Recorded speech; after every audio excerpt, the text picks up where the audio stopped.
விஜயண்ணா வீட்டில் பிச்சை எடுத்து எடுத்து பார்த்தாச்சு. அது எதுவும் வேலைக்கு ஆகாதுன்னு அடுத்ததா போஸ்ட் கார்டன்ல ரஜினி சார் வீட்டில் போய் பிச்சை எடுக்கலாம் அப்படின்னு போயிட்டீங்களா மிஸ்டர் சீமான்? விஜயண்ணா கிட்ட இருந்து தப்பிக்கிறதுக்கு வேற எந்த வழியும் கிடைக்கலையா? ரஜினி சார் யாரு அப்படின்னு ஞாபகம் இருக்கா? அவங்க அரசியலுக்கு வரேன்னு சொன்ன உடனே உங்க வாய் தான் சொல்லுச்சு அவர் கன்னடாக்காரு, அவர் மேல உப்பு மிளகாத்தூள்லாம் போட்டு வறுத்தெடுத்து பார்க்கணும் அப்படின்னு நான் விருப்பப்படுறேன் அப்படின்னு மேடை மேடையா அவரை கொச்சப்படுத்தினீங்களே, அதை மறந்துட்டா போய் நேற்று அவர் வீட்டுல பிச்சை எடுத்துட்டு நின்றுட்டு இருக்கீங்க. அசிங்கமா இல்ல? ஏன்னா கேவலமான ஒரு பொழப்பு மிஸ்டர் சீமான் உங்களுது. விஜயன் அங்கிட்ட தப்பிக்கணும்னா ரஜினி சார் காலில் போய் விழுறீங்க, உங்க மேல நான் வந்து வழக்கு கொடுத்தா திமுக காலில் போய் விழுறீங்க. உங்களை யாரும் நம்ப மாட்டாங்க மிஸ்டர் சீமான்.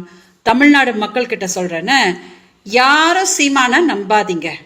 நான் அவரோட முதல் மனைவி அப்படின்னு தான் உலகத்துக்கே தெரியும். என் வாழ்க்கையவே சீரழிச்சு கர்நாடகாவில் தூக்கி அனாதையா போட்டிருக்காரு. எங்க அக்கா நடக்க கூட முடியாம பேரலிசிஸ் ஆன மோசமான நிலைமையில இருக்காங்க.